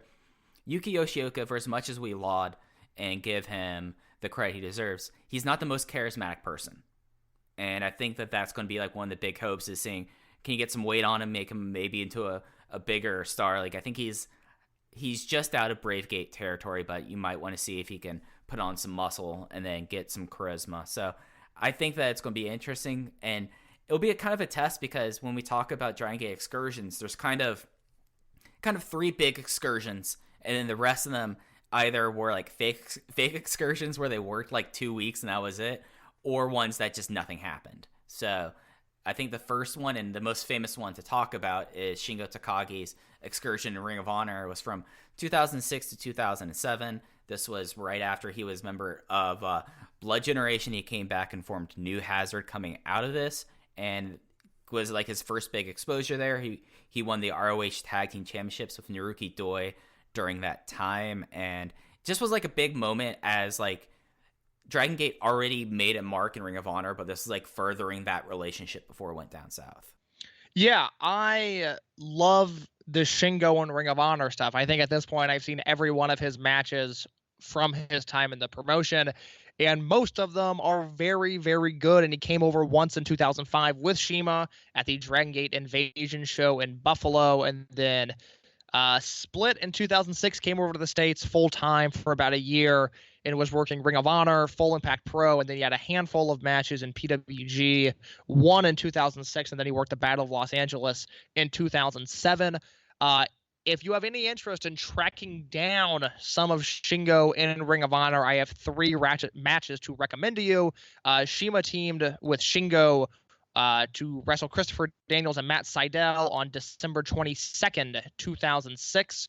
Then the next night, Final Battle 2006, it was Shingo, Shima, and Matt Sydal against Austin Aries, Delirious, and Roderick Strong. That's a fantastic 6-man tag match from the Manhattan Center. And then I think the most applauded match of this excursion, because if we're going to talk about simply excursions, I'm not including his 2008 WrestleMania weekend appearance, because at that point he was a promoted act.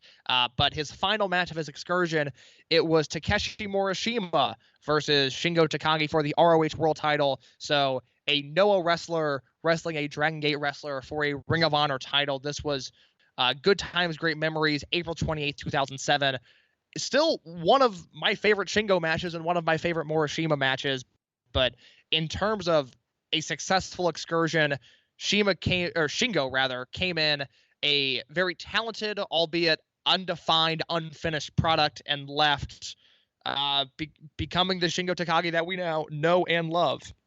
Yeah, no, this was definitely the one that really kind of put the icing on the cake of him being like Sheamus Jr. and Blood Generation and the tail end of Crazy Max into him becoming a full-fledged force. Like the Morishima match, like I have vivid memories of it, and it definitely was something where like he became the one that like then that was his first exposure to Western audiences and got him so much more confidence that pretty much the Shingo that you would see like in his little singlet with the mohawk and mullet beforehand and then afterhands are two completely different people. And I feel like that this is like the big mark of demarcation between early Shingo and then what later would become like the early parts of modern Shingo Takagi. Yeah, a very fun run. I don't know if you have anything more to add on Shingo, but I know next on the timeline is just, okay, so a fascinating case here, and I think you can go into the background of how this happened a little bit more, but Cyber Kong wrestled a handful of matches in Full Impact Pro in 2006, and Mike, how did he end up there? So the story of Takashi Yoshida is he originally was tried out for the New Japan Dojo. He was too short. He was I don't know if he was a champion, but he was known for arm wrestling, of all things. But then he moved to California, was part of the Inoki Dojo there during the previous peak of the Inoki Dojo. So we're talking about people like Bryan Danielson being over there, Shinsuke Nakamura was there, the Havana Pitbulls. Like, it was a very formative time. And he worked in California for a while, and then he moved out to Florida, and he met Shingo Takagi when he was independently working FIP shows. And they decided to bring him back to Japan, and he has been off and on a full member of Dragon Gate ever since then. Like, I remember seeing these Cyber Kong matches, but I couldn't tell you anything about his time in FIP. But I know his back story, and I think that's more interesting than his time in Full Impact Pro. Well, you might think that, but I am completely fascinated by Cyber Kong stuff in FIP. I have seen most of it at this point because, luckily for us, the Full Impact Pro archives are available, if not in full, then relatively in full of the first incarnation of the company. So everything from like 2003 through 2008. Cyber Kong was there in 2006. He wrestled 4 matches, won a singles match against Roderick Strong. He wrestled a tag team match that was Davey Richards and Roderick Strong versus Cyber Kong and Bryan Danielson. That show is on the High Spots Network. That is FIP Fallout 2006, October 13, 2006. And he also wrestled a match that I think is near and dear to the hearts of everybody at voicesofwrestling.com. The second year Spectacular Night 2. It was Cyber Kong versus the Canadian Cougar. And do you know, Mike, who the Canadian Cougar is? Is that the guy who was now Kuga in Osaka Pro? No, sir. It is the wheelman Tony Kozina. September 9th, 2006. A night we all surely remember and we will never forget, the FIP second year Spectacular. I don't remember watching this one, but if you want to see Cyber Kong versus Tony Kozina, aka the Canadian Cougar, it is there for the taking. Wow. That was not a match I expected. I did not think we'd ever be talking about Tony Kozina. I'm glad we finally did. Yeah. So FIP kind of became the place for people for a little bit. Like, Kong was found there, but then Hulk and Yamato both did like kind of short tours. Yamato won the Next One tournament, and they sent him there. But like, it was, when we say excursion, these guys spent like 2 months in the States, and most of their matches didn't make cage match.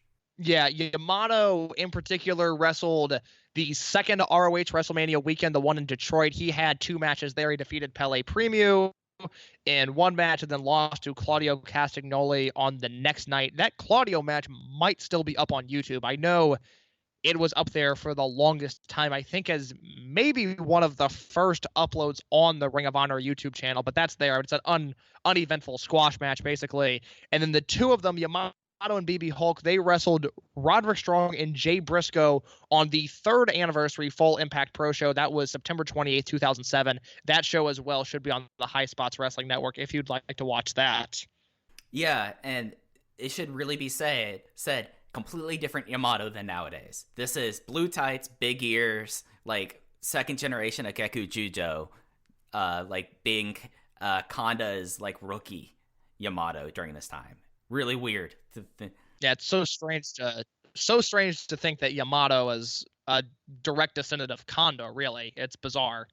Well, I mean, like that's like the story of like the first real generation of Trueborns, because Shingo was with Shima, Hulk was with Magnum Tokyo, and he was with Kanda. And you know who was with Akira Tozawa? Who's that? Kenichiro Arai. That's right. Yes. Yes.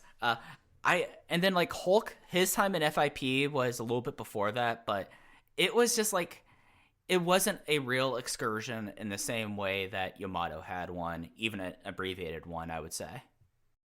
No, Hulk more just wrestled dates for them, but I don't know if I would call it an excursion. He was just young and happened to be in a different country. Right. And then the one person that next definitely had an excursion was KZ. He won the 2007 or 2008, I don't remember the exact date, Next One tournament, which was like their rookies tournament, and wished to go to Mexico. So he went to Mexico and kind of just did training in Mexico. I remember once talking to Cubs fan, trying to find out how much KZ actually wrestled, and he was kind of flabbergasted and said, like, I don't know as much. I do know KZ wrestled a Chikara King of Trios weekend and then came back and joined World 1 famously.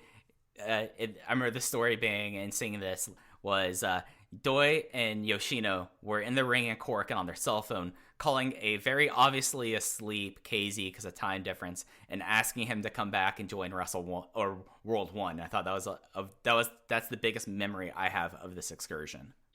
It is an all-time great angle. The IVP Videos Speed Muscle compilation has this on there, and it is one of those that even if you don't speak the language, you kind of start to understand what's going on, and it is just excellent stuff. But at least on Cage Match, KZ has no record of working in Mexico, so how much he actually wrestled, we do not know, but we know he was there. Yeah, he was there. I think he was training with Skida, which would make sense, and he did wrestle Chikara King of Trios on a team with Cheech and Cloudy. Oh boy, that reeks of 2008. Yep.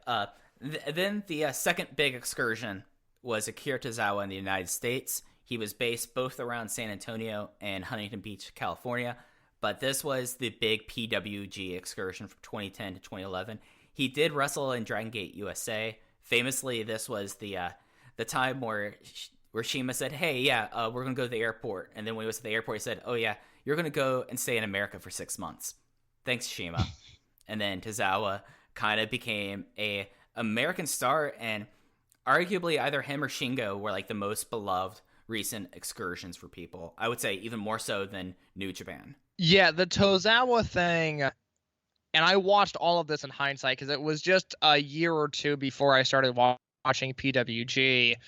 But if you look at basically September 5th, 2010, when Chris Hero kicks his head off in the Battle of Los Angeles and Tozawa fights back to the best of his abilities, and then the 6 months or so that come afterwards, ending with him and Kevin Steen wrestling El Generico and Ricochet, and what I think is one of the most underrated American tag team matches of all time. I know that has been a discussion this week of the greatest tag team matches of all time, and I don't know, if I looked on my spreadsheet, I feel like Tozawa Steen versus Generico and Ricochet is every bit as good as the All Elite match that happened last week, but that's a conversation for another time.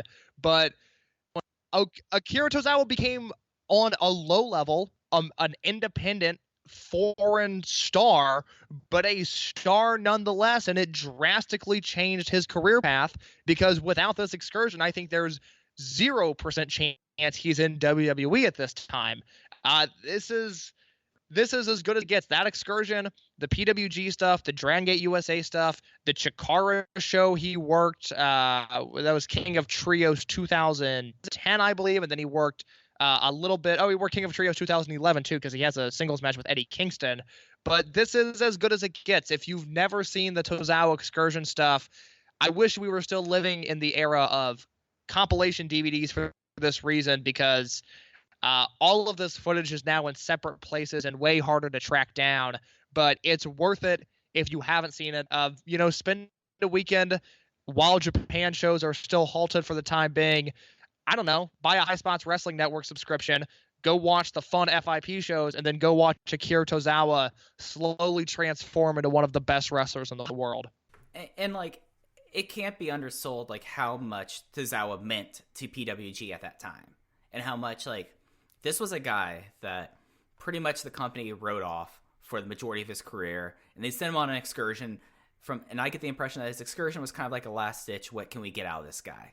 You know? Like, he was someone that was always on the bottom part of the cards, never won a title, was somewhat of a nuisance. They're like, hey, go do this.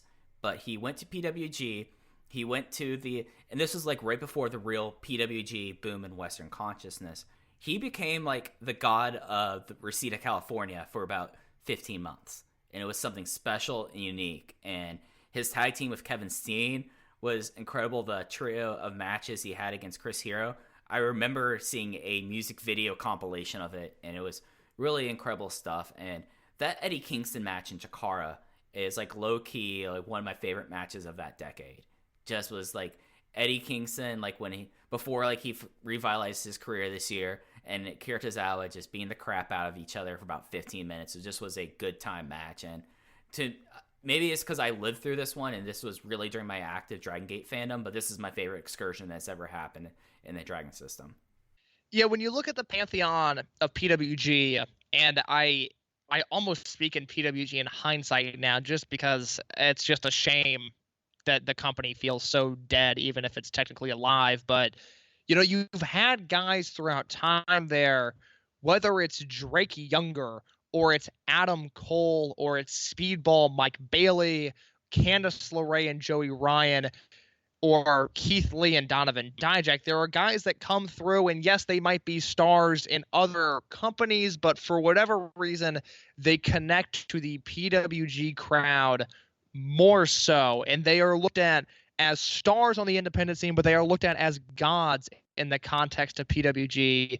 And Akira Tozawa was one of those guys, and it's not what you'd expect. I mean, the Tozawa that we know and love, or at least appreciate, even though he's off in WWE, which is just such a travesty because we lost prime years because of this. But the wrestler you see in 2010, the guy getting his ass beat by Chris Hero, it's a part of his evolution, but the guy that came in on that excursion in his first few matches is an entirely different wrestler than the Akira Tozawa that we know and love today. And it's because of this excursion that he was able to win the Brave Gate title, that he held the Twin Gate belts with Shingo, that he came back to Japan. It became the focal point of Blood Warriors versus Junction 3 and became a superstar in Dragon Gate because of it. It's all because of this excursion. Yeah.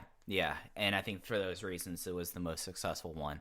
So the last big excursion that's happened before Shun and Yuki Yoshioka were the Millennials excursion in 2012 and 2013.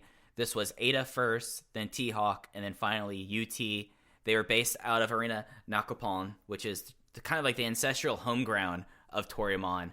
And they did a couple of DG USA shows, but a lot of the stuff, I remember for a while, the former Powerbomb / Independent Wrestling TV used to have a couple IWRG matches with Ada and T-Hawk, but this was like an interesting excursion because they definitely wanted them to kind of develop a style, and it was more picked up on by Ada and UT, and then they came back and were supposed to be something.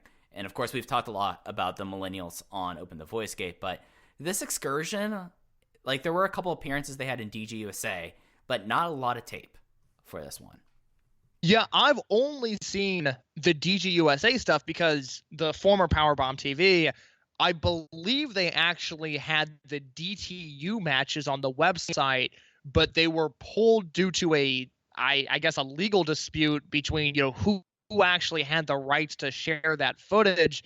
They were pulled before I ever got to see them, but that was one of the initial drawing points for the site, which this is a discussion that is irrelevant, but one of the initial draws for Powerbomb TV was that they had DTU footage that was readily available, and then I, plunked down my $10 a month, and the GTU footage was pulled. So I have never seen their Mexico stuff, but I have seen their DGUSA stuff, which includes T-Hawk and Eita versus the Super Smash Brothers, which are now the Dark Order from DGUSA. Opened the Ultimate Gate 2013. That was April 6th, 2013, one of the greatest independent wrestling shows of all time.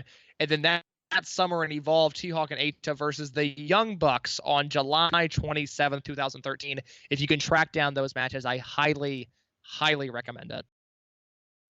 Yeah, it just was like a excursion where we're never going to see like the formula, like the big parts of it. Like Eita became like a pseudo member of Paris Del Mal during it, but like they did have some appearances at a time in Dragon Gate history where they were losing their United States relationships, and there's only one other person who really did international dates in what you could somewhat call an excursion, and that's Yosuke Santa Maria. I feel like we've talked about it, but Case, do you know who the two people that Yosuke Santa Maria faced in 2014 were? Mike, I do, because here's the thing. And part of it is because of you and talking to you and appreciating the work that you do to preserve some sort of Dragon Gate history. But I think because I've talked to you, but also just because I have an interest in the subject as a whole, I've become very concerned with archiving media and history to some extent. I stream music daily, and I'm terrified that it will all go away because I don't own any of it. I feel the same way about a lot of wrestling, and I'm lucky enough, to have a hard drive of stuff that I feel like is relatively hard to find that I keep just in case somebody needs it. In that list of things I like to archive, I also have every Gabe Sapolsky email from about the summer of 2013 through last year when I just stopped paying attention to Evolve altogether. So not only do I know who Yosuke Santa Maria faced, but I know who the original Dragon Gate USA talents on these shows were supposed to be. This was the second to last set of GGUSA shows. It was supposed to be Ryo Saito and Shima coming over. Saito got hurt, and then a few days before the event, Shima was pulled from the show. Shima was supposed to wrestle Johnny Gargano for the Open the Freedom Gate Championship, which was not only an air quotes dream match, but also something that they had been building to for a very long time. And we never got that singles match. And then Shima was going to do something on night 2 because he would have lost, and Johnny Gargano went on to wrestle Roderick Strong, which is actually a match I remember was a very good match. But anyways, both guys pulled out due to injury. So Gabe fired up the Dragon Gate USA New Talent Initiative, which featured wrestlers such as Blake Edward Balakis and Jay Freddy. I don't know if you remember Blake Edward Balakis, but I think he's one of the worst guys that Gabe has ever booked. He brought so many shows to a screeching halt in the brief time he was booked. But to answer your question, yes, Yosuke Santa Maria came out as a surprise appearance on Dragon Gate USA's Revolt 2014 and wrestled Caleb Conley. And then the next night, she wrestled Ethan Page. That's right. Ethan Page is played by Julian. Oh, of course. Yeah, shout out to the Impact Wrestling crew. They're doing some great stuff over there. I'm glad they're finally breaking the barrier between being, legitimate performers that are respectable and, just characters that are played on television so they can maintain a social media appearance. Congratulations, guys. Things are going well. Gee, yeah. And this whole period, like you talking about those emails, it was so clear at this time that DGUSA was ending, and Gabe just was like, what can I do? What can I do? I fully expect that he sent an email over to Shima, President Kido, President Okamura, and said hey, so y'all are injured, but I need someone on these shows. And they looked up and down okay, we'll send Maria over there. How about that? And those are two of the probably more awkward matches in DGUSA and Evolve history. And that's taking over a whole lot of time and a lot of really awkward matches. The February 21st, 2014 WWN Live Alert reads something like this. We regretfully announce that Shima will not be on this weekend's events. Shima has had back issues lately. We believed he would be able to compete at the weekend at a high level. However, we determined yesterday that while CIMA can wrestle, he would not be able to meet expectations for a match of the magnitude as the one he was scheduled for on Saturday. In addition, we became fearful that around 30 hours of travel resulting in a very tough schedule would only set back CIMA's recovery. We decided it was in the best interest of CIMA's future and in presenting the best possible shows to you that CIMA should stay in Japan. We realize this creates an awkward situation with no main Dragon Gate stars on these DGUSA events. Unfortunately, it's just how things transpired for the weekend, and there is nothing you can do about injuries. We'll make this up to you by presenting the best possible matches and using this as opening the door for new stars to impress with the new talent initiative. So it's a fascinating story of CIMA can wrestle, but he doesn't want to. His back hurts, and he doesn't want to get on a flight, so he's not coming. It was just a very awkward email that I'm very glad I had saved because that gave me a good laugh this morning. And for more in context, this was like right after Gabe claimed that they weren't able to get visas, and like the visas were submitted late on Dragon Gate's part, which I haven't heard for certain. I don't think that was a late visa submission thing. I think that was Dragon Gate not paying for the visas because they didn't see it being worth it anymore. Like the dying days of DGUSA, that is something that I know that Case and I have a certain fondness for just because of how bizarre and how this great relationship just crumbled. And there's probably no better example of it than that email that Case just read. It's weird. I look back on these shows with very fond memories because this was still my relatively early days into independent wrestling. This is still like pay-per-views were the heart of this business. And there were really good matches on these shows. Chris Hero wrestled AR Fox and Johnny Gargano wrestled Roderick Strong on the main event of that second half of shows. And those were both, I remember those were great matches. And then on the first night, this was a tough show. This was not as good. But Johnny Gargano wrestled Trent Beretta in the main event. And that was a really good match too. Like, these were not bad shows. They were just not Dragon Gate USA shows, which made them abysmal in the eyes of some people, and rightfully so. Yeah, no, you look at the people on this roster on these shows, like, definitely a lot of people, like, would do greater and greater things, but just at the time, there's only been one rating on DGUSA Revolt by the Cage Match and Mates, and it was a 3. Yeah, that Revolt show I remember in particular, I would love to know how many people have seen that show, because that was not broadcast as an iPay-per-view because they were running the Queensboro Elks Lodge, which I actually kind of liked as a venue. It was really small and a really tight fit, but for Gabe's crowds, it kind of worked. But that was not broadcast as an iPay-per-view. But the next night, which was Way of the Ronin, was in the Brooklyn Lyceum, which was that building that Gabe swore for years, like, no, I like the gritty of it, like it's like a Fight Club but Dragon Gate USA. And we were like, no, Gabe, it's lit horribly, the venue looks like shit. I heard from people inside that they fucking hate this place.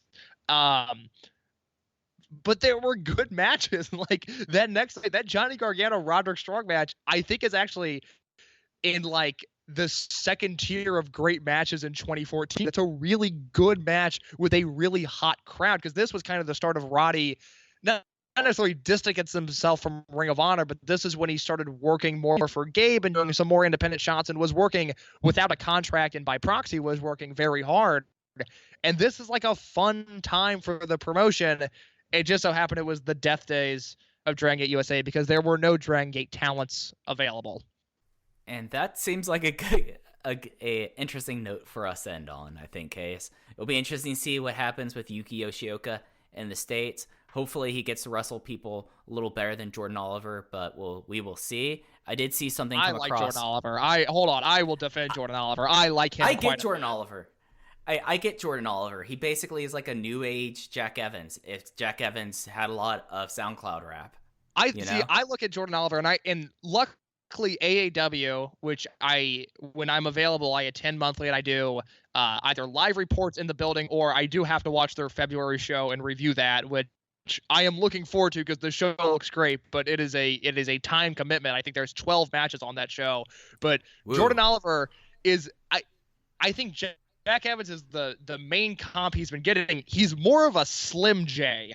He is Okay. this generation's Special K. Like his group, the young, dumb, and broke as fuck crew, they're like Special K but evolved. And Jordan Oliver's rough around the edges. I don't love everything he does, but in terms of an act that feels modern and contemporary and active in a world where wrestling is always 5 or 10 years behind, I look at Jordan Oliver and he is right on the money with that act. It's just a matter of whether or not he can improve in the ring.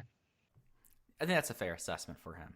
I think that's fair. I did come across Jimmy from DTU will be back on this weekend shows. That's fantastic. I knew that was in the. I knew that there was a hope for that happening in the future. I knew that they were talking about him coming back for a while, but I didn't know so soon. None of those shows will be on the network, but now they have Jimmy, Martin Kirby, Michael Sue, Ho Ho Lun, Diamante, probably one of their deepest Gaijin rosters they've had in a long time coming up. Yeah, should be a good time. And unless there's anything else to hit, I think we are about done here on this episode of Open the Voice Gate. Anything else you wanted to touch on before we go? No, I will just plug my stuff real quick. As always, you can follow me on Twitter @_InYourCase.